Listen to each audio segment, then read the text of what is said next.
todos. Muy buenas tardes. A nombre de la Sociedad de Alumnos del Licenciado en Relaciones Internacionales, les damos la bienvenida a nuestra conferencia Pueblos Indígenas y la importancia de la visibilización en las relaciones internacionales. El día de hoy contamos con la participación de Gil Farid Matus Mendoza, actual integrante del colectivo juvenil intercultural Nuestras Voces, y con Silvia Estefanía García Fuentevilla. Actualmente realiza su proyecto de tesis con el tema Contradicciones de la energía eólica en el discurso internacional. El caso de Unión Hidalgo 2014 a 2020. Asimismo, nos permitimos leer una breve semblanza de ambos ponentes. Gil Farid Matus Mendoza, joven indígena chatino, estudió la licenciatura en Economía en la Facultad de Economía de la Universidad Nacional Autónoma de México, miembro activo de organizaciones y colectivos indígenas. Actualmente es integrante del colectivo juvenil intercultural Nuestras Voces y miembro fundador del Frente Regional en Defensa de los Pueblos Chatinos de Oaxaca. Ha participado en diferentes eventos internacionales como el primer Encuentro Internacional sobre Trabajo, Empleo y Migración, Jóvenes, Desigualdades y Diásporas Sociales, realizado por el Instituto Mexicano de la Juventud. Asimismo, fue participante en el Foro de Jóvenes de las Américas, realizado en Lima, Perú. Realizó su estancia de investigación en la Universidad de Barcelona, España, junto con artículos de investigación en relaciones a los pueblos indígenas, particularmente sobre los chatinos. Sus temas de interés son los pueblos indígenas, usos y costumbres, movimientos sociales, participación política, juventud, medio ambiente, entre otros. Silvia Estefanía García Fuentevilla, joven zapoteca de San Blas Atempa, estudió Relaciones Internacionales en la Facultad de Ciencias Políticas de la Universidad Autónoma de México. Realizó una estancia de investigación en la Pontificia Universidad Católica del Perú. Realiza su proyecto de tesis con el tema Contradicciones de la energía eólica en el discurso internacional, el caso de Unión Hidalgo 2014 a 2020. Sus temas de interés son derechos humanos de los pueblos indígenas, movimientos sociales indígenas, desplazamiento forzado, derecho internacional humanitario, feminismos, medio ambiente, entre otros. Prosiguiendo con la ponencia, el diálogo se realizará en dos partes. Los ponentes contarán con 10 y 20 minutos cada uno para realizar su presentación. Después pasaremos a la sección de preguntas por parte del público. A continuación, cedo la palabra al licenciado Gil Farid para comenzar con su presentación.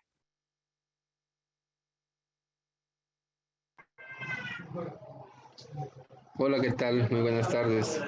Primero que nada, quisiera agradecer a la Sociedad de Alumnos de la Licenciatura en Relaciones Internacionales de la Universidad de Monterrey, la UDEM, por la invitación, también a nombre del colectivo juvenil intercultural Nuestras Voces, y bueno, también a nuestra compañera Estefanía, que en unos momentos estará participando también conmigo, ¿no? Bueno, quiero recalcar que vamos a iniciar o vamos a hacer un preámbulo antes de arrancar de lleno sobre la participación o sobre la visualización de los pueblos indígenas, ¿no? En las comunidades indígenas, en el tema de las relaciones internacionales. Los primeros dos puntos que quiero tocar es, primero, hacer énfasis en la evolución del objeto de estudio sobre, bueno, del objeto de estudio que es, ¿no? Dentro de las relaciones internacionales, porque ha tenido una evolución a lo largo de los años y no queremos aquí retomar o hacer un recuento histórico de lo que es las relaciones internacionales, porque precisamente creo que ya está de más, ¿no? Decir que inician las relaciones internacionales o que es una disciplina, una ciencia que comienza con la paz de Westfalia, ¿no? Allá en el siglo XVII, creo que está de más. Y otro punto que vamos a tomar es definir antes, ¿no? La categoría indígena, y para eso vamos a retomar un concepto que plantea una compañera indígena muy conocida, Yasnaya Elena.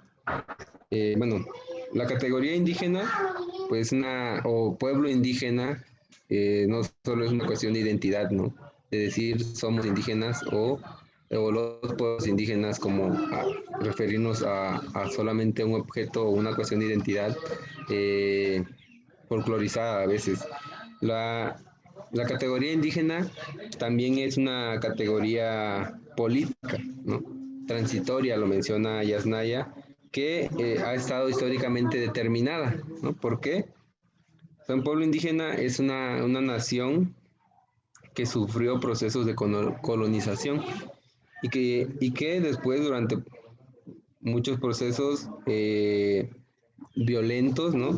Dentro de los países se quedaron encerrados, ¿no? Somos mini estados, los pueblos indígenas, dentro de otros estados, naciones. En el caso de México, pues son muchas comunidades y pueblos indígenas que están dentro del territorio mexicano. Pasa así en algunos otros lugares como Brasil, bueno, por mencionar algunos, ¿no? Ahora,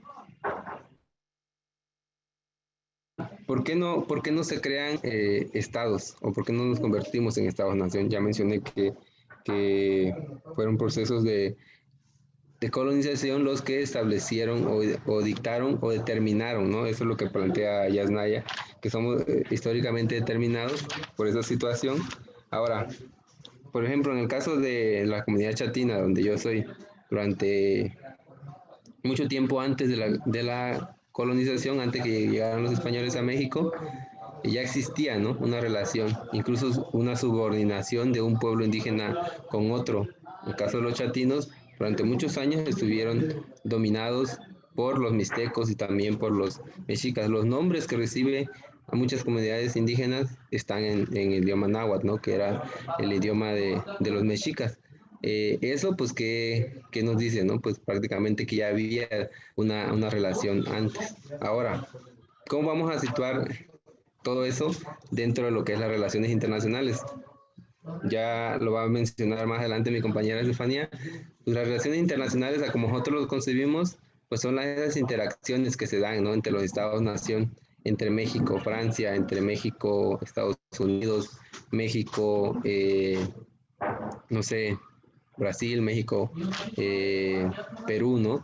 Pero existen también las relaciones internas que se dan entre los pueblos indígenas. ¿Y por qué es necesario visualizarnos a gran escala o hacerlos visibles?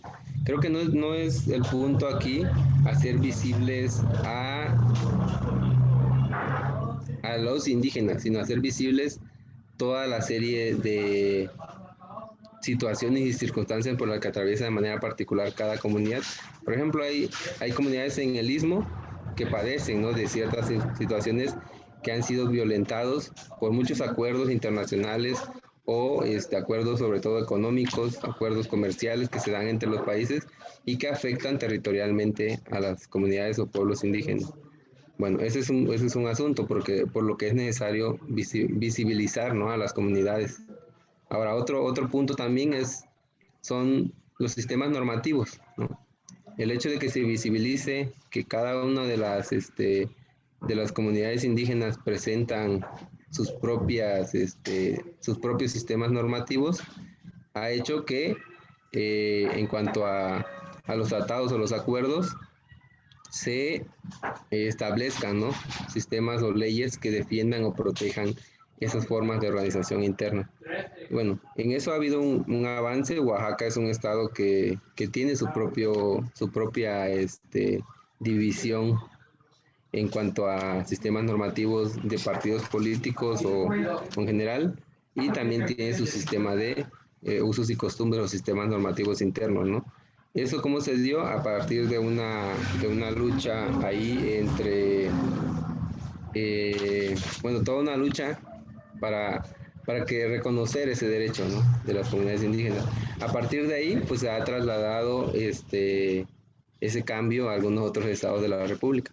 No sé cómo suceda en algunos otros países, pero bueno, también es necesaria la visibilización de las comunidades indígenas o de los pueblos indígenas, porque en el ámbito internacional, porque durante muchos años, si bien después de que surgió la ONU, ¿no?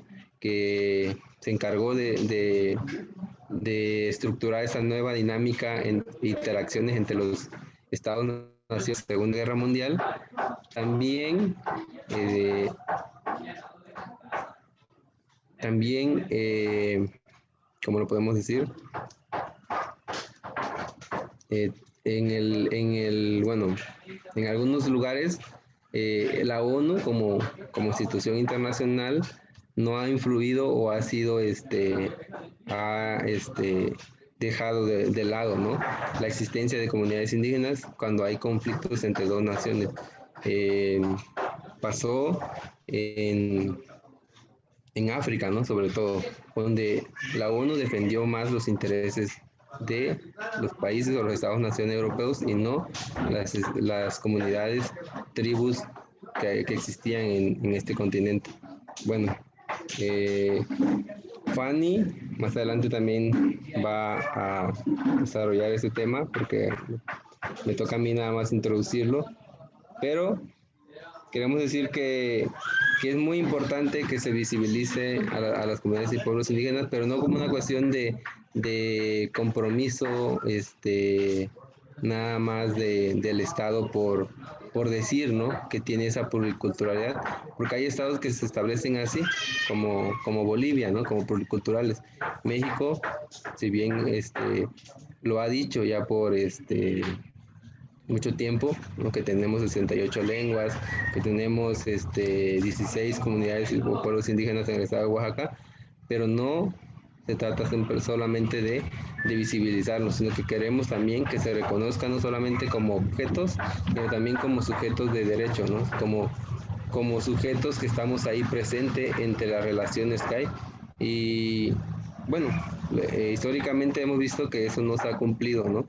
Porque en el caso de México, en el 94, ¿no? Está ya un movimiento, el movimiento zapatista, que hoy en día tiene mucha presencia, ¿no? En todo el mundo y que abrió paso a que se empezara a reconocer, ¿no? Las demandas de las comunidades indígenas.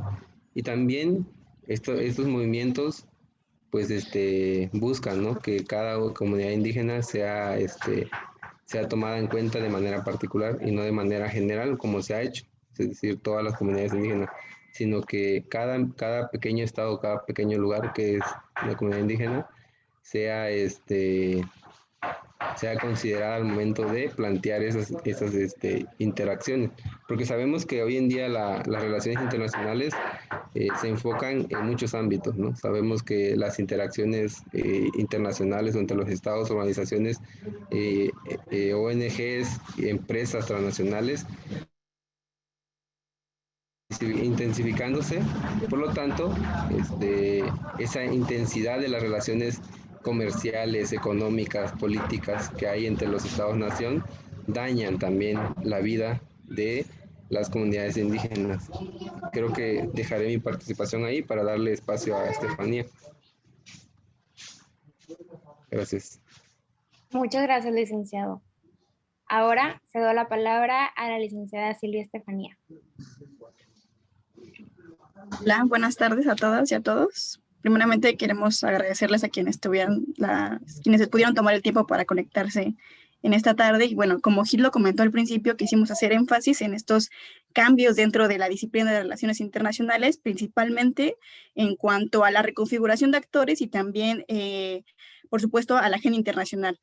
Ahora, para dirigirnos a esta conversación sobre los pueblos indígenas y la importancia en las relaciones internacionales, hemos reflexionado sobre uno de los temas, uno de los asuntos más recurrentes en los últimos años, y esta es la Agenda 2030, ¿no? Que se adoptó en 2015 y con la consigna de que nadie se queda atrás. ¿Me apoyas con la siguiente, por favor? En esta se destacan principalmente dos objetivos que en sus metas explícitamente refieren a pueblos indígenas. En esto me refiero al objetivo 2, que es hambre cero, que se relaciona con la producción agrícola de productores indígenas, y también con el objetivo 4, que es educación de calidad, que pretende un acceso igualitario a la educación para niños y niñas indígenas. En esto entonces ya podemos ir dando cuenta de cómo se ha incluido últimamente, ¿no?, a los pueblos indígenas en los asuntos internacionales. A la siguiente, por favor. Y bueno, para esto no podemos dejar de lado dos principales mecanismos internacionales que además, o sea, que reconocen los derechos que tienen los pueblos indígenas, pero que también obligan a los estados que los ratificaron para aplicar su contenido, y esto lo hacen para que garanticen el respeto a la integridad de los pueblos indígenas. Y nos referimos aquí al convenio número 169 de la Organización Internacional del Trabajo sobre los Pueblos Indígenas y Tribales de 1991 y también a la Declaración de las Naciones Unidas sobre los pueblos indígenas, sobre los derechos de los pueblos indígenas, y que también en esta se incluye estos derechos a la libre determinación de los pueblos, el derecho que tienen ellos a la libre determinación en cuanto a su forma de organización, en cuanto a qué es lo que van a querer para el desarrollo económico, el desarrollo social, el desarrollo cultural, a que decidan también sobre estos propios procesos y también sobre la obligación de los estados a consultarlos cada vez que se prevean medidas legislativas o medidas administrativas que puedan afectarles directamente. Y aún con esto es inevitable que ignoremos las realidades de muchos pueblos indígenas que sobreviven y que resisten, por ejemplo, la imposición de megaproyectos de muerte por parte de empresas transnacionales. Y todo esto es en contubernio de los gobiernos federales, locales y municipales en México y también de la comunidad internacional. La siguiente, por favor. La comunidad internacional, como mencionaba, pues no se salva de esta, ¿no? Porque un claro ejemplo de ello son los parques eólicos que se han instalado en el istmo de Tehuantepec en 6 de los municipios, y eso también responde al objetivo 7 de la agenda, que es energía asequible y no contaminante, ¿no? Porque es una realidad de que el problema de los estragos de cambio climático son una realidad. Ya no podemos evadirlo, ya no podemos decir eso no existe o qué mentira tan grande, ¿no? Entonces es momento de actuar, y en ese momento de actuar, básicamente es como vamos sobre todo y contra todo, y eso incluye también a los pueblos indígenas, porque a ninguna de estas comunidades hasta la fecha se les ha consultado sobre estos proyectos, que no solamente contribuyen a que ciertas empresas ya no generen tantas emisiones contaminantes, pero no hay ningún beneficio para las poblaciones porque toda esta energía se va para grandes empresas. Entonces, en la siguiente, por favor. Queremos destacar también que todos estos objetivos, todas estas metas, estos programas que se firman con el objetivo de aumentar la producción de energía que provenga de fuentes limpias, también afecta porque en México, Oaxaca es el segundo país que produce energía eólica. Como lo pueden ver en la presentación, también tiene con 28 parques en operación de los 54 que hay en México. Y como les mencionaba, en ninguna ocasión se consultó a ningún pueblo, a pesar de que, como lo vimos anteriormente, hay instrumentos internacionales, hay mecanismos que se buscan garantizar el respeto a la vida de los pueblos indígenas. También se busca garantizar el respeto al medio ambiente, pero esto no ha pasado en la realidad. Bueno, entonces, claro que esto no quiere decir que nuestro posicionamiento sea en contra de las energías limpias ni en contra de las luchas que buscan mitigar los efectos adversos del cambio climático, como mencionábamos, es una realidad y ya no hay marcha atrás. Lo que sucede es que no aceptamos las políticas extractivistas, las políticas de muerte, y bueno, aunque cientos de documentos, cientos de pactos estén llenos de buenas intenciones, estas no sirven si no se garantiza el respeto mínimo a la vida de los pueblos indígenas. La siguiente, por favor. Este es un caso que me gustaría mencionar porque es algo que está sucediendo en mi comunidad, que es en San Blas Atempa, que es en el istmo de Tehuantepec, en Oaxaca, y porque se pretende instalar un parque industrial en el marco del corredor interoceánico, pero esto en tierras de uso común. Ahora, así como en el caso de las eólicas, desde arriba el discurso internacional viene que tenemos que combatir, tenemos que luchar con todo para que se instalen los parques eólicos, porque solo así vamos a salvarnos todos. También sucede con el parque industrial, porque se están vulnerando también derechos de los pueblos, se está vulnerando los derechos también a un medio ambiente sano, y es también aquí rescatar esa importancia de estos instrumentos, ¿no? Si el gobierno local, si el gobierno del Estado no quiere respetar la decisión del pueblo, entonces se acude a estos mecanismos internacionales para que también podamos apoyarnos en esto. Ahora, retomando la cuestión de los cambios en la disciplina, también me gustaría hacer mención de la diversificación en los temas de estudio, ¿no? Como desde principios en las relaciones internacionales solamente contaban los estados y los estados civilizados, ¿no? Los estados europeos, cómo poco a poco van cambiando estos actores en el sistema internacional, cómo se va reconfigurando la agenda, pero también por los diversos conflictos, ¿no? A nivel internacional. Y bueno, ¿recuerdan lo que mencionaba al principio sobre la inclusión de los pueblos indígenas en asuntos internacionales? Bueno, en este punto es importante reflexionar de qué manera se relacionan los pueblos indígenas y las relaciones internacionales. Y para ello, es necesario echar un vistazo a lo que hemos aprendido en las aulas y ahora en las aulas virtuales durante nuestra formación como internacionalistas, estas corrientes teóricas, estos debates, porque todo este conocimiento se ha producido desde espacios exclusivos, espacios eurocéntricos donde no han tenido ni tienen lugar otro tipo de saberes fuera de estas lógicas. Y en la historia de las relaciones internacionales, ¿qué lugar han tenido los pueblos indígenas? No es importante preguntarnos esto, incluso fuera de la disciplina, o sea, ¿qué lugar han tenido y hemos tenido los pueblos indígenas, sino como objetos de estudio o quienes llaman para hacer que encajen en espacios, ¿no? Que solamente benefician a otros y que cumplan con esta cuota de, bueno, ya los incluimos, entonces ya podemos ser políticamente correctos e incluyentes. Y bueno, las teorías existentes de relaciones internacionales, como lo sostiene una de mis amigas internacionalistas, es que han sido incapaces de interpretar también la realidad sin rozar en estas cuestiones que son universales.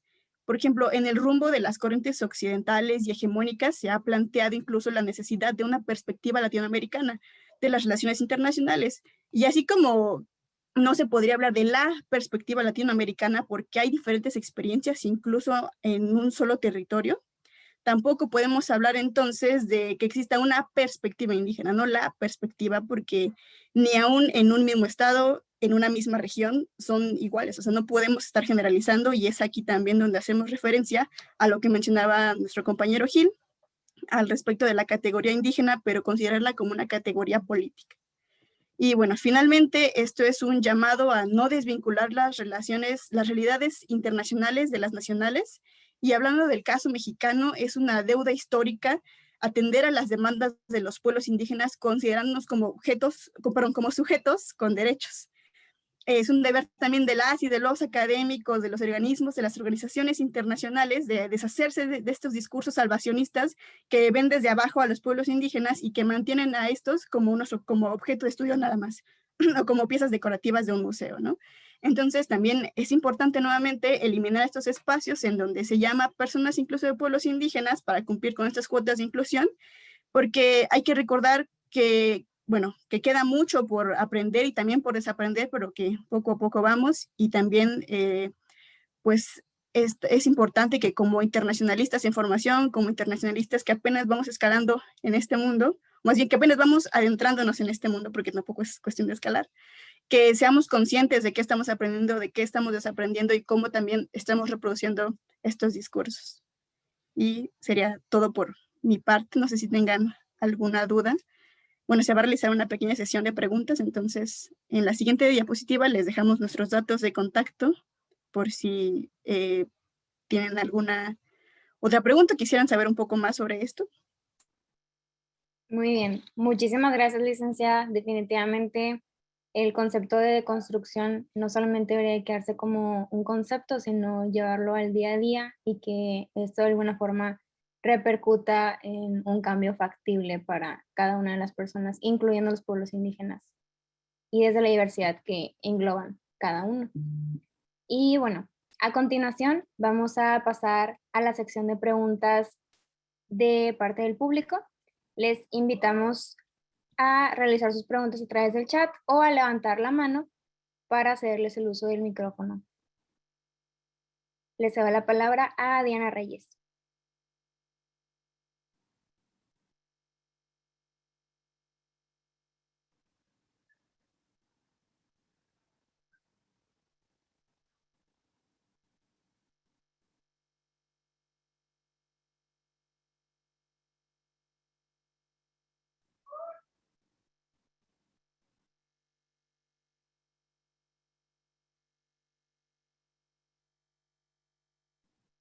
Muy bien.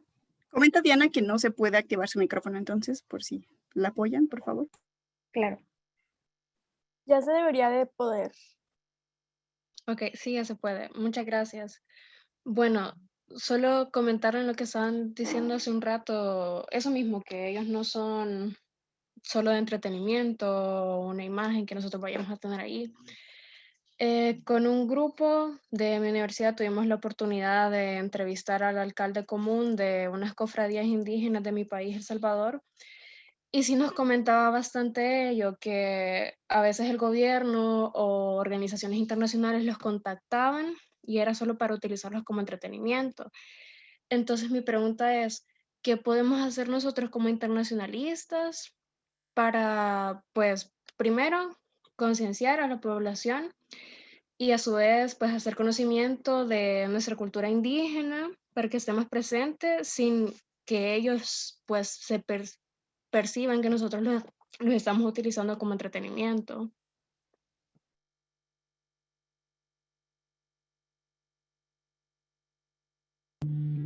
Muchísimas gracias, Diana. ¿Te parece, Fanny, si respondes la pregunta? Sí, claro. Bueno, en ese sentido también es importante tener en cuenta como en esta cuestión de estos países que se consideran, ¿no?, multiculturales, que los indígenas pues no pertenecemos a nadie, ¿no? No somos como que hay nuestros indígenas y sí hay que cuidarlos y hay que salvarlos, porque también es muy importante escuchar, o sea, no es como que llegar a tal lugar o tal conflicto y decir, saben que yo los vengo a ayudar porque yo conozco de las teorías, yo conozco de estos documentos, sino que es importante acercarnos, escuchar, preguntar, o sea, si es necesario ese apoyo, si no, y cómo podemos hacerlo. Es lo principal, o sea, que como científicos sociales, científicas sociales, tengamos esta reconfiguración, esta transformación de de lo que sabemos, de cómo nos lo han enseñado y también las formas de acercarnos, ¿no?, de formas de escuchar, porque es muy importante también todo el trabajo, porque aun cuando hay organizaciones que se dedican al apoyo, nunca está de más que desvinculemos, o sea, que vinculemos lo que sucede en nuestras realidades con lo que pasa a nivel internacional. Entonces, en este sentido es eh, escuchar, acercarse con respeto y escuchar y preguntar si es necesario, si necesitan el apoyo, si quisieran y cómo podemos hacerlo, cómo podemos acercarnos. Gracias, Estefanía. A continuación le cedo la palabra a Brenda Sedano. ¿Qué tal? Buenas tardes. Primero que nada, pues felicitarlos por todo lo que están haciendo, por todas las luchas contra la hegemonía que están ahí enfrente de las resistencias. Y yo quería preguntarles, ¿qué tan frecuente es que ustedes consideran el caso Cherán como una forma modelo para darle pues, autonomía a sus propias comunidades? O si toman algunas otras formas para poder reclamarlo. Gil, ¿quieres responder? Mire, bueno, buenas tardes, Brenda, me parece, ¿no? Que fue la que preguntó. Sí, mire, el caso Cherán es uno, ¿no? De tantos de los que hubo en el país y pues se visualizó o se llegó a conocer en gran parte del mundo, precisamente se hicieron colectas, eh, conciertos, ¿no? Toda una serie de tipo de acciones y de eventos para apoyar, ¿no? Y sobre todo para visualizar la problemática que sufría, pero no es el único caso que hay en el país, ¿no? Como lo mencionaba Fanny, son diferentes problemáticas y no debemos como simplemente decir hay que verlo, no hay que enfocarnos en que se vea cómo son las personas de Cherán. O sea, es una zona donde se le ha dado ahorita ya más autonomía, más libertad, ya más seguridad, ¿no? Porque sí estaban sufriendo varias cosas ahí. Pero, o sea, en la historia de México hay un sinfín de luchas, ¿no? Que necesitamos visualizar y que sobre todo dentro de las relaciones internacionales, como lo mencionó Fanny, se deben de crear nuevas áreas de estudio, nuevas temáticas de investigación sobre esos temas, ¿no? Es una forma en la que también se podría llegar a más consenso, porque ahorita prácticamente no se ha desarrollado, ¿no? Así ya empiezan a darse investigaciones, Fanny empieza a estudiar sobre la problemática que ocurre en el istmo, pero lo que se tiene que hacer es darle oportunidad, ¿no? Y sobre todo financiar la investigación para que se vaya dando consensos acerca de qué es lo que se tiene que hacer, porque no es nada más solo lo que yo propongo, sino que tiene que darse de manera multidisciplinaria este, un proceso, ¿no? Tanto con la comunidad como con el sector académico a veces o con los internacionalistas que son los especialistas en el tema. Gracias, Gil. A continuación, cedo la palabra a Natalie Garzón. Muy buenas tardes a todos, ¿me escuchan? Fuerte y claro. Bueno, extiendo un cordial saludo a todos desde Colombia. Me disculpo por no prender la cámara, pero tengo un problema con el dispositivo. Bueno, básicamente me gustaría realizar dos preguntas a ambos ponentes. Les agradezco por las excelentes ponencias. La primera está relacionada con un tema que, digamos, impacta mucho a los pueblos indígenas, relacionado con la implementación de programas o proyectos sociales que impactan el medio ambiente en donde ellos se encuentran. Por ende, mi pregunta es, ¿consideran ustedes que los pueblos indígenas cuentan con el mecanismo suficiente denominado consulta previa para salvaguardar sus intereses en torno a la implementación de propuestas o proyectos que invadan el medio ambiente o que, digamos, los afecten conforme a la cosmovisión que posee cada comunidad para la protección del medio ambiente? Y la segunda es, ¿consideran ustedes que los pueblos indígenas están cumpliendo un rol de actores internacionales o de actores nacionales o regionales en la construcción de políticas públicas, o se requieren diversos mecanismos o fortalecer algunas dinámicas existentes para lograr la correcta protección, direccionándola o acoplándola a los objetivos de desarrollo sostenible?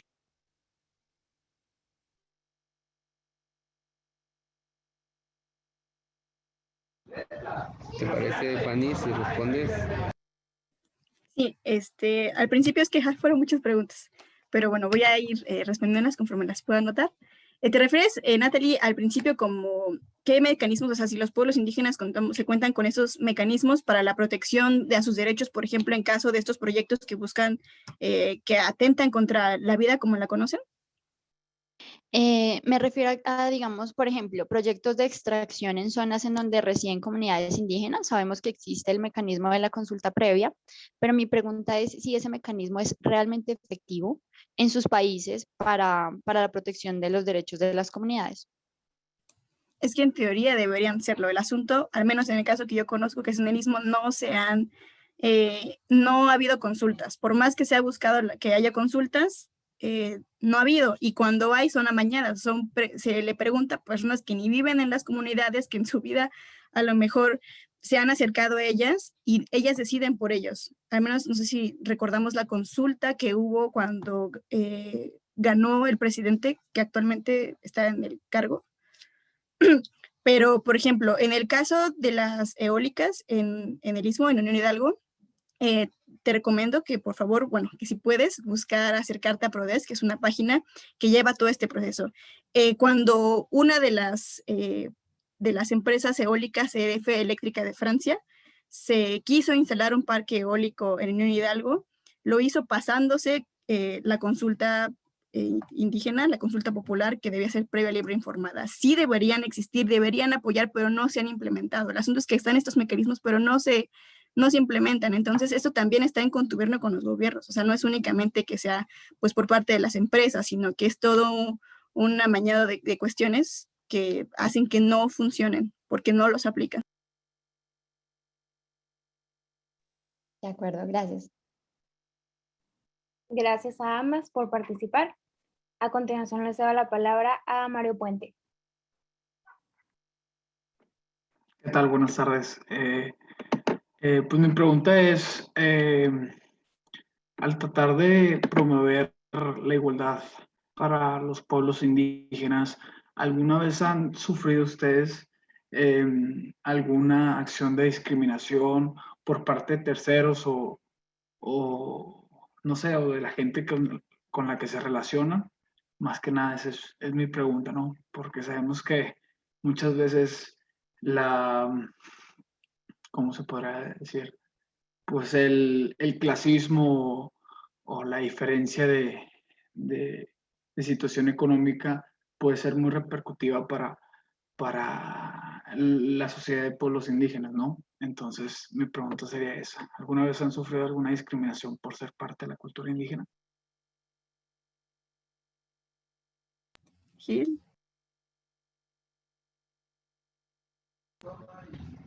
Hola, ¿qué tal? Mario Puente. Bueno, la pregunta creo que se descontextualiza un poco, pero sí, creo que la discriminación hacia los pueblos o las personas indígenas está totalmente documentada, hay mucha información. Sí, creo que todos hemos pasado por algún tipo de discriminación como personas indígenas, ¿no? Cuestión laboral, por toda una serie de remar contracorriente en nuestro proceso a veces formativo también dentro de las escuelas, dentro de los espacios laborales, pero sí, o sea, a mí me han dicho a veces, pues si eres indígena, ¿por qué no te vistes así, no? Creo que hay que, en un primer momento a veces lo siente uno como burla, pero sí refleja lo que la otra persona también es, ¿no? Que no tiene como que ese conocimiento de que somos los indígenas, porque por ejemplo no es nada más una cuestión de vestirse o de hablarlo, ¿no? Por ejemplo, a mí, incluso dentro de otros espacios, luego me dicen que hable un poquito, ¿no? Y a veces eso es como que utilizarlo nada más como para fines como de espectáculo, pero no, los casos de discriminación hacia personas indígenas, mujeres, hombres, niños, sí son muy, están muy presentes aún en el México, ¿no? Creo que a Fanny también la ha pasado y igual le doy la participación para que también pueda comentar. Gracias, Mario, y también Gil. Pues justo en esta cuestión de referirse como a la cultura indígena o el indígena o la indígena, es también estas visiones que se tienen de cómo solamente se generaliza todo y cómo todo lo juntan en una esfera de qué es lo indígena cuando todas las personas somos de diferentes pueblos, tenemos diferentes experiencias. Entonces sí, claro que muchas personas pues hemos sufrido o hemos escuchado estos comentarios, ¿no? También como los que hacía Gil, pero justo también esto en inclusión de espacios, en donde solamente se ve a esas cuestiones indígenas para incluirlas en la agenda y porque, pues, pobrecitos, ¿no? Necesitan que alguien los ayude, que alguien les diga, o sea, que alguien les dé voz, porque ellos no pueden. Perfecto, muchas gracias. Me vale. Gracias. La siguiente pregunta es, ¿cómo se ha adelantado la implementación del Convenio 69 de la OIT? En cuanto a la implementación, no entiendo muy bien a qué te refieres a cómo sea. Permíteme, déjame. ¿Te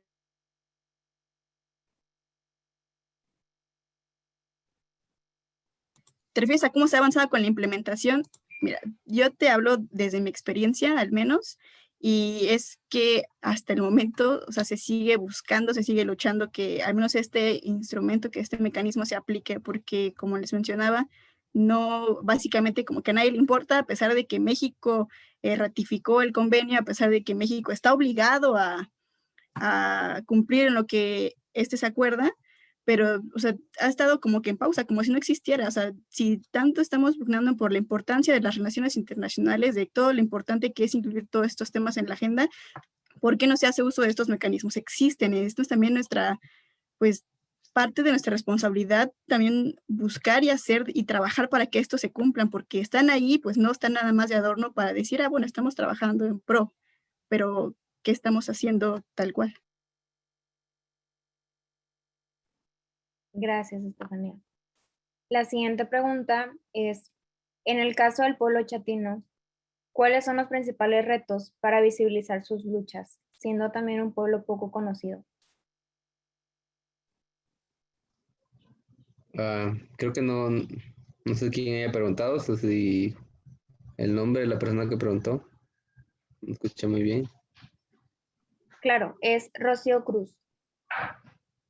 Rocío Cruz, Rosy. En el caso de los chatinos, bueno, es un pueblo, una comunidad indígena, la que yo soy, incluso me encuentro ahorita dentro de la región. Es una comunidad, bueno, es un conjunto de varios pueblos también, porque no es solo un pueblo indígena, es toda una serie de comunidades que incluso, ¿no? El estado de Oaxaca los ha fragmentado en una serie de municipios, alrededor de 9 municipios, quizás puede ser 10, porque no se limita a esta parte político-territorial, ¿no? De los ayuntamientos. Pero bueno, se ha fragmentado en 9 municipios, formalmente, que son los municipios chatinos, y esto pues claramente ha afectado, ¿no?, a la relación, que incluso ha generado límites de tierra, ¿no? Como puede, por ejemplo, decir aquí es Yaitepec y aquí es Juquila, y eso ha generado un conflicto en la zona, ¿no?, que no se hubiese dado quizás si los 9 municipios fuesen nada más uno solo, ¿no? Y bueno, esa es una situación particular del Chacino, pero ¿qué podemos hacer para visibilizarlos a nivel internacional?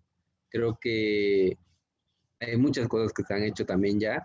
Incluso hay toda una serie de académicos dentro de la región chatina, una serie de lingüistas ahí, mujeres lingüistas del municipio de San Juan Quiaije, del municipio de Paneglahuaca, que con su trabajo que han hecho ellas acerca de la lengua chatina, se ha visibilizado, ¿no?, en publicaciones en Estados Unidos, en toda Latinoamérica, incluso México, ¿no? De esa manera se empieza a visualizar las problemáticas, ¿no?, que están dentro del pueblo chatino. Ahora, incluso ellas mismas han llegado a hacer conclusiones de que el Estado, a través del sistema educativo, pues ha afectado a que se produzca un proceso de pérdida de la lengua en las comunidades chatinas al no designar de manera correcta los maestros de acuerdo a las variantes de cada comunidad, ¿no? Y eso ha surgido una problemática que la vivimos, ¿no?, que muchas personas han perdido la lengua. Ahora, en términos económicos y otros asuntos, pues han entrado, ¿no? Han entrado también empresas a querer establecer sus fines comerciales dentro de la región. Han venido también los partidos políticos a establecer sus fines dentro de la región, y eso pues genera problemas, ¿no? Entonces, creo que la parte en concreto, o la parte importante de por qué necesitamos visibilizarlos, es para que esas problemáticas que ya se están dando, esos problemas que tienen las comunidades, precisamente encuentren solución, ¿no? Entonces, ¿qué tenemos que hacerlo para internacionalizar? Pues debemos de reorganizar tanto las comunidades, romper también incluso con algunas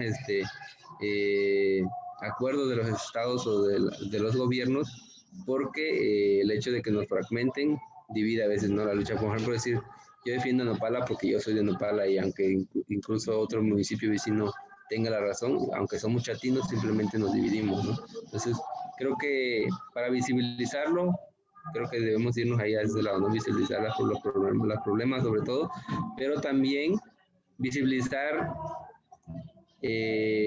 la presencia, ¿no?, de comunidades indígenas en otros lugares. Entonces, no nada más debemos sentarnos siempre en una sola comunidad, porque pasa con Cherán, y luego se vuelven casos aislados, nada más se resuelve ahí y ya decimos, en otros lugares ya también se va a resolver o ya no está pasando. Creo que esa sería mi respuesta. Muchísimas gracias, Gil. La siguiente pregunta es enfocada hacia Estefanía y fue por Natalie Muñoz. Entonces, tu propuesta sería que los objetivos de desarrollo humano se basen a partir de la cosmovisión de cada pueblo indígena, y si es así, ¿no se seguirían contraponiendo los objetivos? Gracias, Natalie. Yo pienso que siempre hay bases, ¿no? Siempre hay bases de dónde partir, y a partir de ahí se van configurando para determinados contextos. Entonces, por ejemplo, en el caso de los objetivos de desarrollo sostenible, no es que estemos así como que en contra y como que, bueno, esto no funcionó ahora, adiós. Sino que hay que también buscar formas en las que podamos implementarlos, pero de manera respetuosa, o sea, de manera que no vayan a imponer, de manera que no vayan a decir, bueno, esto es lo mejor porque tal vez ha funcionado en otros espacios o tal vez nos funciona en países con otras condiciones, entonces esto también va para ti. Entonces, el llamado sería tal vez a buscar las formas en que éstas se fueran adaptando y respondiendo al contexto de cada pueblo, de cada lugar y también de cada conflicto, porque puede ser que hay una misma región, pero en esa misma región hay diferentes pueblos, hay diferentes conflictos, entonces hay que buscar esta forma en la que todo se vaya adaptando, pero siempre escuchando, siempre atendiendo a cuáles son estas necesidades y no desde una lógica de buscar como, bueno, yo voy a ir a salvarte, vamos a ir a ver qué está pasando aquí. Gracias, Estefanía. La siguiente pregunta es, la pregunta va relacionada con la atención a los pueblos indígenas ante la crisis climática. El desplazamiento forzado interno en México es necesario que se atienda a la disminución de riesgos de desastres. ¿Conocen en Oaxaca el programa de reducción del riesgo de desastres que implementa el PNUD México en el sureste del país? Y si es así, ¿cómo lo implementan en sus comunidades? Si quieres, voy yo, Gil. Sí, empieza Fanny. Para ser sinceras, de verdad yo no conocía este programa del PNUD, pero en este momento ya lo anoté, voy a investigar. Entonces también si quisieras que respondiera tal cual a tu pregunta, me puedes mandar un correo para que tenga tu contacto y de ahí te platique. Pero otro asunto importante aquí en la cuestión del desplazamiento forzado interno por cuestiones climáticas, se considera siempre que, por ejemplo, en países en los que a lo mejor van a quedar bajo el mar en pocos años, entonces las personas de tal pueblo de tal nación tienen que desplazarse por estos efectos adversos, ¿no? Pero también es importante preguntarnos qué pasa con el desplazamiento forzado interno por estas cuestiones que buscan salvar al planeta de los efectos adversos del cambio climático. Si me hice bolas, es por ejemplo el caso nuevamente de las comunidades en el Istmo por los parques eólicos. Como llegan los parques eólicos, se instalan, no solamente es como que esté en el espacio los ventiladores, ¿no?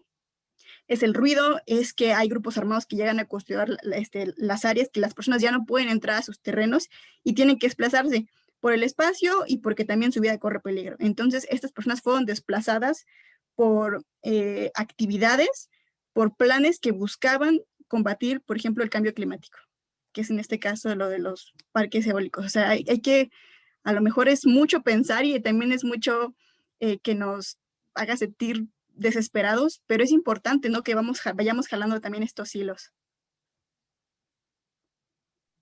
Gracias, Estefania. La siguiente pregunta es de Diana Palafox. Como internacionalista, siempre me ha interesado el rol de los pueblos y comunidades indígenas como actores.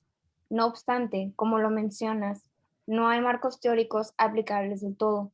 Me dicen que ese es tema de la antropología o de la sociología. Algunos asesores me han sugerido la paradiplomacia, por ejemplo. ¿Ustedes considerarían este enfoque adecuado?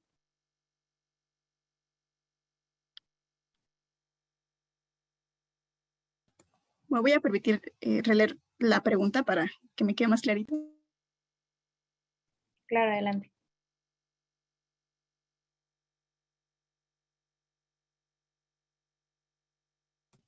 Entiendo, por ejemplo, que he estudiado lo de la paradiplomacia con, por ejemplo, los pueblos inuit en Canadá.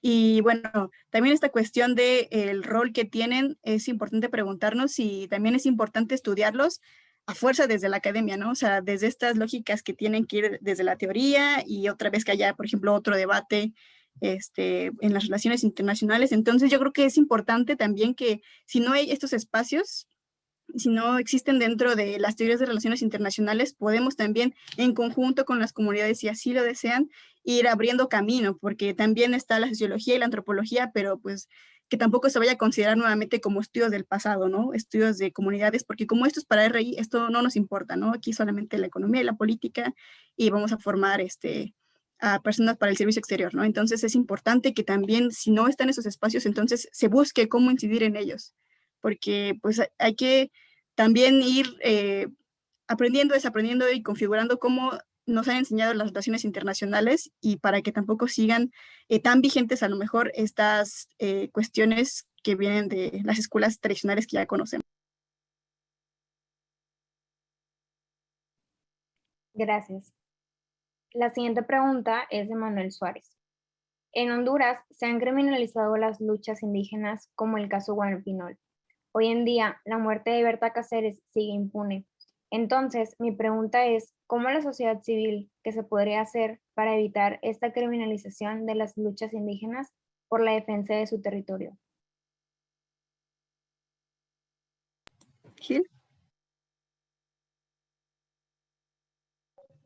¿Podrían repetirme la pregunta, por favor? Claro. La pregunta es, en Honduras se han criminalizado las luchas indígenas, como el caso Huapinol. Hoy en día, la muerte de Berta Cáceres sigue impune. Entonces, mi pregunta es, ¿cómo la sociedad civil que se podría hacer para evitar esta criminalización de las luchas indígenas por la defensa de su territorio?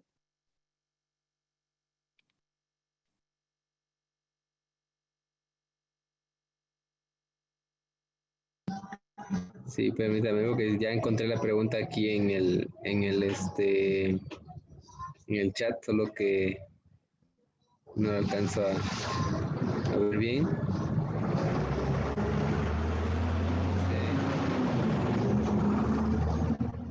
En Honduras se han criminalizado las luchas indígenas, como el caso de Guapinol. Hoy en día la muerte de Berta Cáceres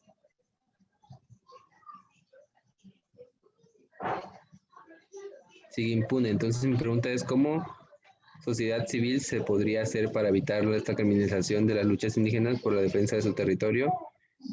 Creo que es muy complicado que se pueda evitar de criminalizar las luchas indígenas, ¿no? Siempre va a estar presente como que esta violencia del Estado al ser comunidades indígenas dentro de estados mayores, como el caso de México, ¿no? Los chatinos, los zapotecas, los mixtecos dentro de lo que es México, y la Constitución y sus leyes internas establecen, ¿no? Ciertas dinámicas ahí, ciertos desarrollos o rumbos, ¿no? Del país que a veces generalizan a cada comunidad. Entonces, la criminalización siempre va a estar ahí, o la violencia, ¿no? Siempre va a estar ahí presente. Entonces, creo que las comunidades indígenas tendrían que no solo visibilizarse, ¿no? Que están siendo criminalizadas o siendo violentadas, sino que tomar la iniciativa, ¿no? De defender, de armar incluso sus propios cuerpos, a veces de seguridad, sus propios cuerpos de, de organización interna, y creo que ya lo empiezan a hacer, ¿no? El detalle es cuando una comunidad indígena defiende a veces un derecho y choca a veces con los intereses de los gobiernos estatales, de los gobiernos municipales, de los gobiernos incluso de las empresas, ¿no? Entonces ahí es donde se empieza a dar esa criminalización, y creo que podemos iniciar por defender cada uno de los derechos de las comunidades indígenas, porque la criminalización ha estado ahí, ¿no? Y creo que el problema de la criminalización es la violencia. Entonces, si no hay cuerpos de seguridad en cada una de las comunidades, y empiezan a darse, ¿no? En muchos lugares también de México, muchas comunidades indígenas, el hecho de que se empiecen a, a tener sus propias autodefensas, porque la autodefensa han sufrido muchas comunidades indígenas, ¿no? Entonces también podría ser ahí, o sea, y además como sociedad civil creo que no sería lo adecuado, ¿no? Decirlo, sociedad civil engloba, no sé, a personas que no necesariamente son indígenas, o a veces están dentro de las comunidades indígenas, o creo que todos, ¿no? Como población, pero creo que cada comunidad indígena debería, ¿no? De organizarse también. Y en ese proceso, pues hay que también hacer toda una campaña en cada comunidad, en cada pueblo, de que tienen cierta libertad, que los protegen, porque luego prácticamente la desinformación o el hecho de que se desconozcan esos derechos hace que ocurra esto, ¿no? La violencia, la criminalización hacia las luchas indígenas.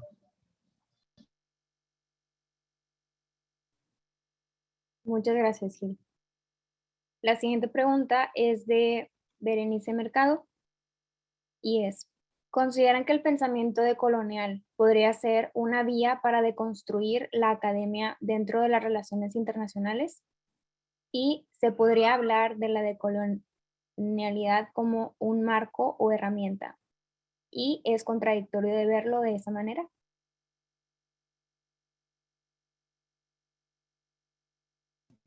También estos pensamientos decoloniales, bueno, luego también pueden ser a veces como que nos conflictúan, ¿no? De colonial, descolonial, pero yo creo que yo creo que puede ser una buena vía para empezar como que a deconstruir o a desaprender todo esto que ya nos enseñaron, pero también siempre pues es esta visión, pues que nuevamente caemos en los asuntos, en los roles de la academia, ¿no?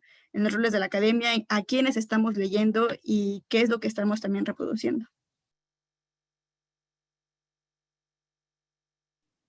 Gracias, Estefanía. La siguiente pregunta es, de acuerdo a los contextos electorales en los que nos encontramos en estos meses, ¿Cómo consideran que como pueblos debemos participar e incluir en la agenda del país y de nuestros estados nuestras luchas? ¿Qué otras formas de organización no partidistas se tejen en sus comunidades? Bueno, me voy a tomar aquí la palabra, Fanny, para responder la pregunta. La hizo, me parece, Claudia, hizo la pregunta, ¿no? Exacto, estamos ahorita en un escenario en el país en el que se está dando una contienda electoral, se están eligiendo gobernadores, ¿no? Y diputados federales y locales. En el caso de mi estado, estamos igual en un proceso interno de definir en 25 distritos, que es como se divide nuestro estado, definir, ¿no? Quiénes van a ser los representantes en la legislatura. Y prácticamente es muy importante esta elección porque son los que definen, ¿no? Las leyes, los cambios ahí en el gobierno. Y a veces muchos de estos de los partidos políticos, porque es un proceso en el que están participando partidos políticos. Ahora, Oaxaca es un estado en el que tiene dos sistemas normativos, ya se los había mencionado, ¿no? Y además de que tienen los partidos políticos, hoy en día ya se permite, Cruz es el primer año en el que se permiten no solo las candidaturas independientes, ¿no? Se abrió un espacio, una nueva alternativa que es las diputaciones o las candidaturas de personas indígenas y afrodescendientes. Pero tampoco se reduce a eso, ¿no? A decir, el candidato es afrodescendiente o es indígena, es una indígena o es un chatino, o es un zapoteco, no. Sino que el problema es aquí que los partidos políticos a veces utilizan estas luchas indígenas, ¿no? Para precisamente conseguir votos, ¿no? Y se vuelve una cuestión simplemente electoral que termina el día de la elección, ¿no? Y después prácticamente ya nadie vuelve a saber de la respuesta a eso. Entonces, ¿qué tenemos que hacer las comunidades indígenas para organizarnos de manera no partidaria y tejer, ¿no? Tejer nuevas formas? Pues tenemos que organizarnos, pero no contemplando nada más solo la cuestión electoral, sino todo una cuestión de mediano y largo plazo, ¿no? En el que tenemos que ver objetivos para organizarnos, porque sabemos que la cuestión de los partidos políticos viene cada 3 años, y cada 3 años vamos sufriendo si nos metemos en esa dinámica de esa fragmentación, ¿no? Hoy en día prácticamente, a pesar de que de los 11 municipios que están dentro de mi distrito, por ejemplo, 7 se rigen por usos y costumbres, es decir, por normas propias, ¿no? Internas. En cambio, 4 se rigen por partidos políticos. Sin embargo, en cada uno de estos 7 municipios que se rigen por usos y costumbres ya está fragmentado por partidos políticos, ¿no? En las asambleas ya se dice, este grupo es de tal partido y este grupo es de otro partido, ¿no? Y prácticamente defienden sus intereses, ¿no? Les sirven a los partidos políticos. Y estamos desplazando o disfrazando incluso las contiendas distritales, municipales, incluso de estatales, de gobernador, se disfrazan, ¿no? Para decir que son a veces luchas indígenas, pero no sé, en algunos lugares aún se mantiene esa unión entre las comunidades, esa organización, es decir, aquí los partidos políticos no entran, y hay comunidades donde prácticamente dentro del proceso electoral han dicho, no, aquí no va a entrar ningún candidato, y eso es una forma, ¿no? En la que ellos toman una acción, están tomando ya una acción de no permitir que entre un partido político a hacer campaña, ¿no? Para que en el proceso interno, en el proceso ahorita local, no divida, ¿no? A la población.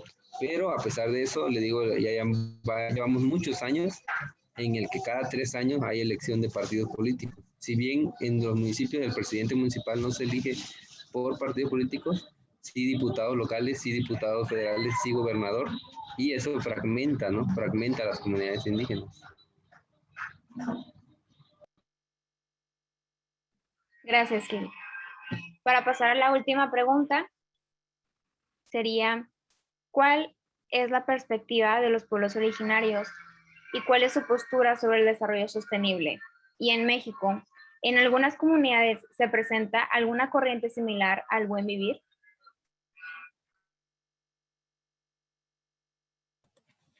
Pues la postura principalmente es pues apuntar hacia el respeto, por el respeto a la vida, por el respeto a estas formas, y bueno, es lo que yo podría decir. Gil, ¿tienes que agregar algo?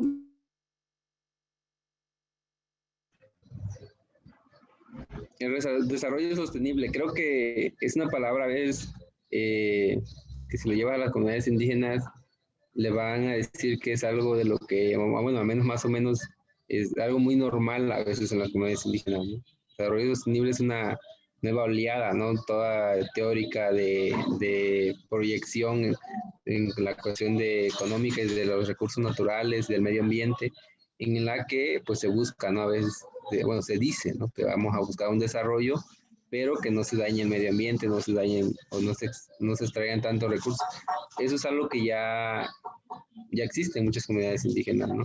Hay un cuidado de la naturaleza, hay mucho apego a veces con los medios o los recursos naturales, que esta palabra o esta nueva corriente, incluso todo este movimiento que hay de manera internacional, pues no es extraño, no es ajeno, es incluso muy propio de las comunidades indígenas. Aquí en la zona chatina existen reglas, normas para prevenir, ¿no? Que haya caza excesiva.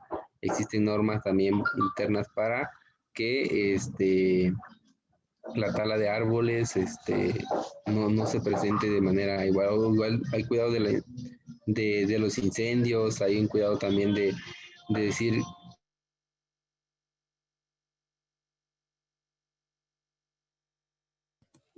Se nos trabó Gil. Pero bueno, también en esto, pues me gustaría incluir que a veces pensar como estas cuestiones que únicamente los pueblos indígenas, o sea, como que todo nuevamente cae en una visión, que todo es puro, que todo es único y que viva la naturaleza, también pues hay que ser conscientes, ¿no? Que en las comunidades pues también hay muchos problemas en cuanto a la contaminación, entre el manejo del agua, pues la gestión de los residuos, entonces esta visión de desarrollo sostenible, como lo menciona Gil, incluso en la agenda internacional con estas conferencias sobre la Tierra, la Declaración de Estocolmo, todo estas, cómo se va incluyendo el desarrollo sostenible, tampoco olvidar, ¿no? Que son cuestiones que se incluyeron principalmente porque respondían a cuestiones económicas, por estos beneficios pues, que existían. Muchas gracias a ambos ponentes por tan valiosa participación. A continuación, cedo la palabra a mi compañera Elika Lizón. Muchas gracias. A nombre de la Sociedad de Alumnos del Licenciado en Relaciones Internacionales de la Universidad de Monterrey, agradecemos al licenciado Gil Matus y la licenciada Estefanía García por su valiosa participación, la cual nos pone a pensar en las diversas realidades que se viven y cómo podemos ser parte de un futuro satisfactorio para toda la población y tomar como ejemplo a las aspiraciones de los alumnos del programa. Al igual queremos agradecer al profesor José Fredman, quien fue un apoyo incondicional para la realización de este evento. Agradecemos al público su asistencia y participación y esperamos contar con su presencia en las siguientes ponencias de nuestro 11º Congreso de Relaciones Internacionales. El día de mañana contaremos con las ponencias de la maestra Stephanie Enaro, quien hablará sobre el rol de los mares y océanos en la geopolítica contemporánea a las 11:30 hora de Ciudad de México, y la ponencia del embajador Carlos Tomada, quien presentará acerca de la diplomacia de las vacunas a las 2:30 hora de Ciudad de México. Por último, les pedimos de favor encender sus cámaras para la toma de fotografía.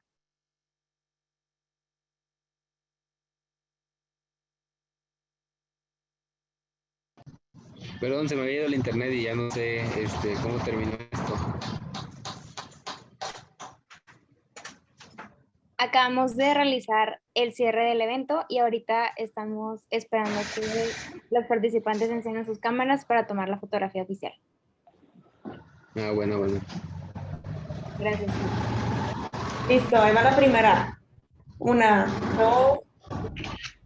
Voy a tomar otra. 1, 2. Listo, muchas gracias a todas y a todos.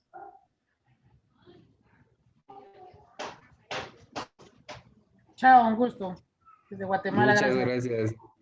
Lamento las cuestiones técnicas a veces por la red. Hasta luego.